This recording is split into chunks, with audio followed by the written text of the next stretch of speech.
نبدأ بالصلاة على رسولنا الكريم محمد صلى الله عليه وسلم، فصلوا على خير البشر.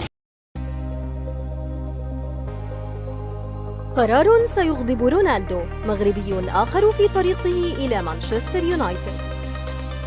نهاية العلاقة بين كريستيانو رونالدو ونادي مانشستر يونايتد كانت سيئة للغاية، ولكن يبدو أن مانشستر يونايتد لم يعد يكترث بشأن أسطورته، حيث يستعد لخطوة ستثير انزعاجه.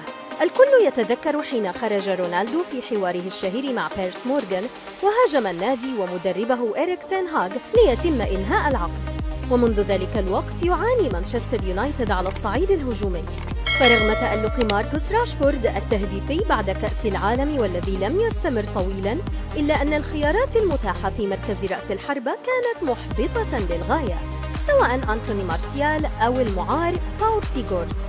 وظن الشياطين الحمر أن المشكلة قد انتهت بالتعاقد مع راسموس هويلاند في صفقة كبرى من أتلانتا، ولكنه بدأ الموسم مصاباً ولم يسجل هدفاً واحداً حتى الآن في الدوري الإنجليزي. وأخيراً وجد مانشستر يونايتد الحل الذي لطالما بحث عنه. الرجل الذي سيعوض كريستيانو رونالدو أخيراً هو رجل مغربي يستعد للانضمام إلى مواطنه وابن بلاده سفيان أمرابط، ليصبح رابع عربي في تاريخ النادي الإنجليزي بعد التونسي حنيبال المجربي والعراقي زيدان إقبال.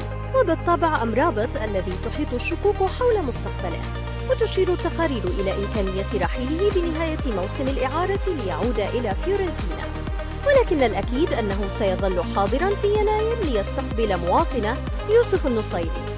أنظار مانشستر يونايتد اتجهت إلى مهاجم إشبيلية الإسباني كملاذ أخير لحل الأزمة التهديفية، نظراً لكون إشبيلية يعاني كروياً واقتصادياً، حيث خرج من دوري أبطال أوروبا ولا يبدو أنه سيتأهل في العام التالي، ولذلك لا يمانع بيع النصيري في سوق الانتقالات الشتوية في يناير للتخلص من راتبه الذي بات يشكل عبئاً على النادي المترنح من الناحية المالية ويحاول إيجاد المخرج من أزماته الحالية.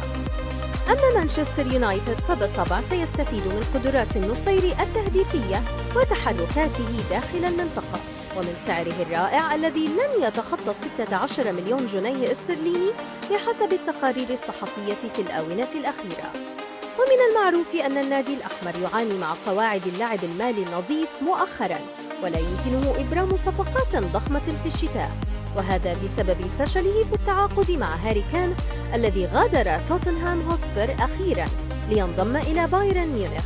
أما بالنسبة لرونالدو فبالتأكيد ستزعجه رؤية النصيري تحديداً يأخذ مكانه ويعوضه في مانشستر يونايتد، لأنه بلا شك سيذكره بليلة ضياع الحلم ونهاية آمال البرتغال في ربع نهائي كأس العالم بسبب رأسية النصيري التي قادت المغرب لكتابة مجد غير مسبوق للعرب والأفارقة وتأهل تاريخي إلى نصف النهائي حرم رونالدو ورفاقه من مطاردة الغريم ليونيل ميسي الذي توج بالبطولة مع الأرجنتين.